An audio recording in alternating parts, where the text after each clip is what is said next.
ඔහුගේ සොහොයුරිය දරුවා උදෙසා කිරිමවක කැඳවා එන්නේ දැයි විචාලාය. යන්නේ කීවෙන් ඈ ගොස් ඔහුගේ මව කැඳවාගෙන ආවාය.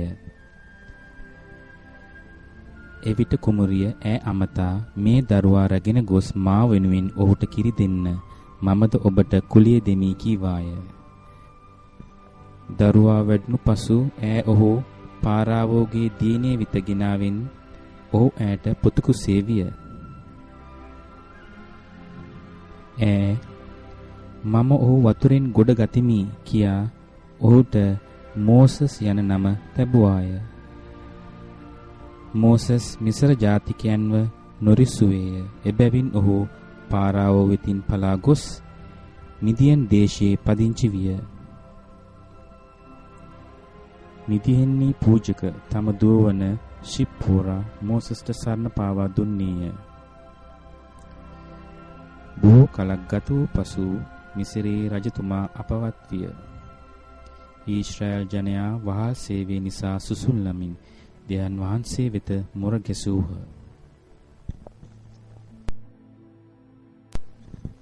දිනක් සමිදානන් වහන්සේ පඳුරක් මැදින් නැගුණු ගිනි ජාලාවක් ආකාරයෙන් මෝසස්ට දෘශ්‍යමාන විය.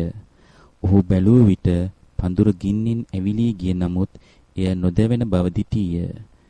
මෙය පුදුමයකයි මම ඊට ලං වී පඳුර නොදැවෙන්නේ මන්ද කියා බලමි තමාටම කියාගත්තේය. ඔහු එය බලන පිණස ඊට ලංවන බව සමිදානන් වහන්සේ දුටු විට සමිදානන් වහන්සේ පඳුර මැදින් මෝසස් මෝසස් කියා ඔහුට හඬ ගැසූසේක. ඔහුද මම මෙහි යයි කීවේය.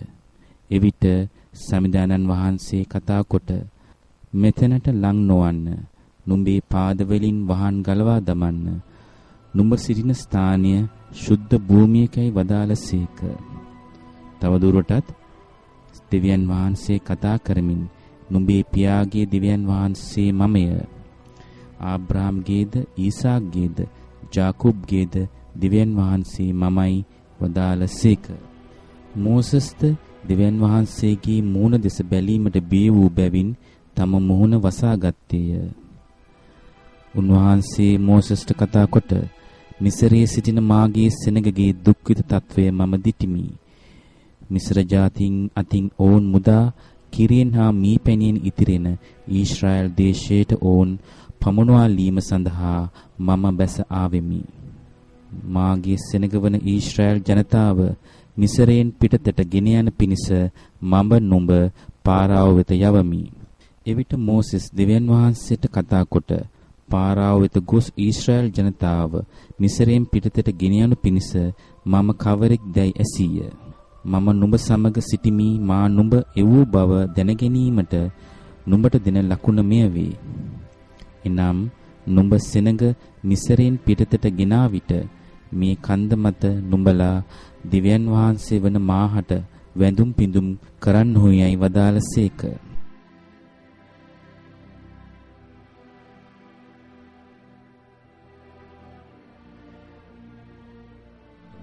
එවිට මෝසස් දෙවියන් වහන්සේට කතා කොට නුඹලාගේ පියවරුන්ගේ දෙවියන් වහන්සේ මා නුඹලා වෙත එවූසේකයි කී විට ඔවුන් උන්වහන්සේගේ නම කුමක්දයි මගෙන් අසන කල මම ඔවුන්ට කුමක් කියම්දයි ඇසීය.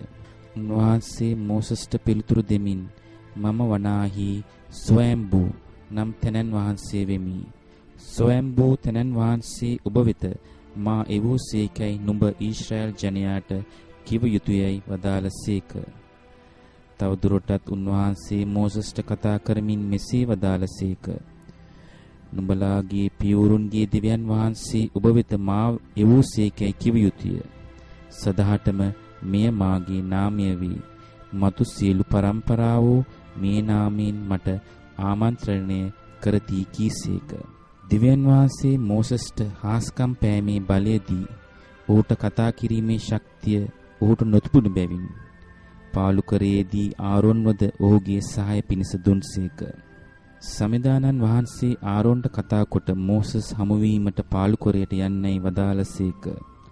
ඔහු එහි ගොස් දෙවියන් වහන්සේගේ කන්දෙහිදී මෝසස් හමු වී ඔහු සිපගත්තේය. එවිට මෝසස් දෙවියන් වහන්සේ තමාට අනකල සියලු දේ ආරොන්ට දැන්වීය.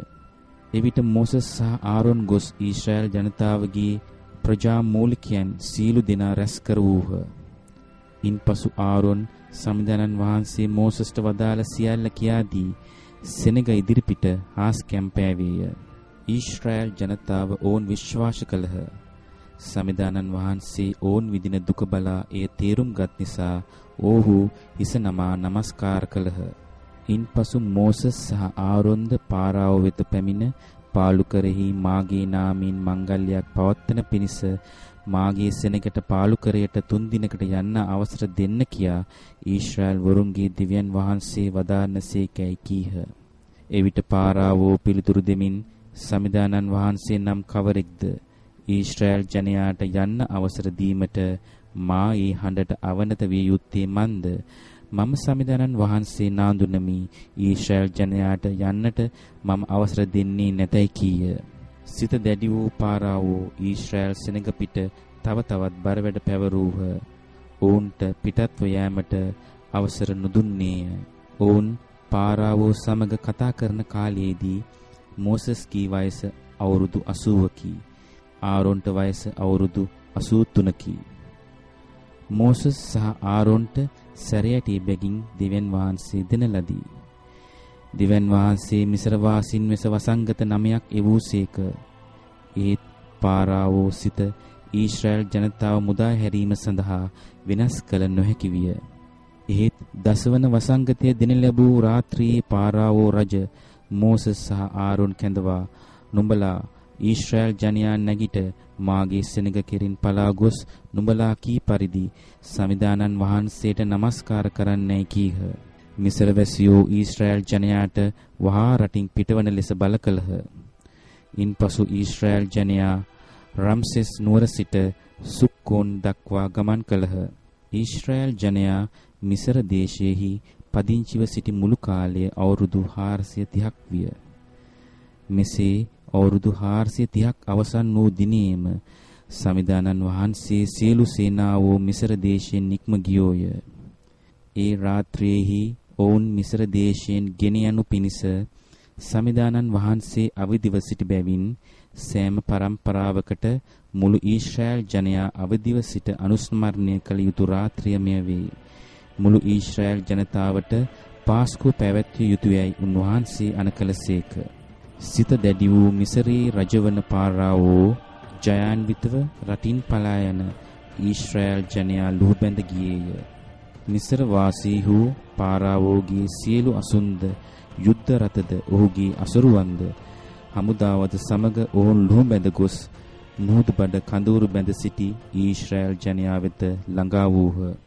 සමිදානන් වහන්සේ මෝසස්ට කතා කොට ඔබේ සැරයටිය ඔසවා අත රතු මුහුද දෙසට දිගු කොට ඊශ්‍රායල් ජනයාට මුහුද මැදින් වියලි බිම දිගේ යන්නට හැකිවන ලෙස මුහුද දෙබෑ කරවන ලෙස අනුකලසේක. සමිදානන් වහන්සේ මේ මුළු රාත්‍රියේම පෙර දිගින් හැමෝ සැඩසුළඟක් මගින් මුහුදු ජලය පසුබැස යෑමට සලසා මුහුද වියලි බිමකට හැරවූසේක. මුහුදු ජලය දෙබා විය. ඊශ්‍රායල් ජනතාව වියලි බිම දිගේ මුහුදු මැදට ගියහ. සමිදානන් වහන්සේ පාරාවෝගේ රථවල රෝධ ක්‍රියා විරහිත කළසේක. ඔවුන් ඉදිරියට ගියේ ඉතා අමාරුවෙනි. සමිදානන් වහන්සේ මෝසස් අමතමින් මිසර වාසීන් පිටද ඔවුන්ගේ රථ හා අසරුවන් පිටද ජලයේ ආපසු ගලන ලෙස සලසා මුහුදු දෙසට නුඹේ අත දිගු කරන්නයි වදාළසේක. Who shall withstand the power of God?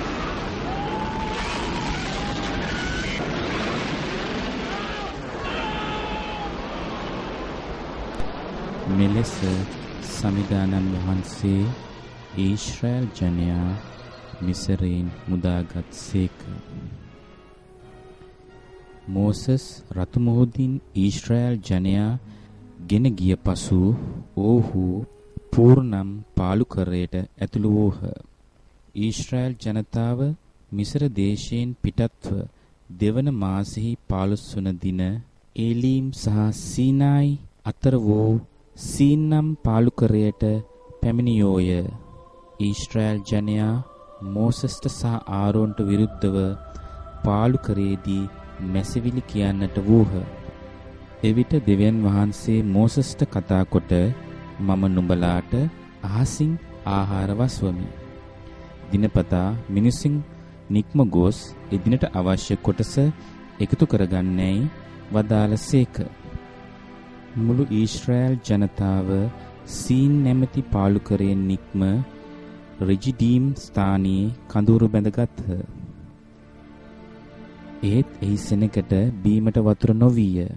සෙනඟ පිපාසයෙන් පෙළමින් මෝසස්ට අවලාද කීය.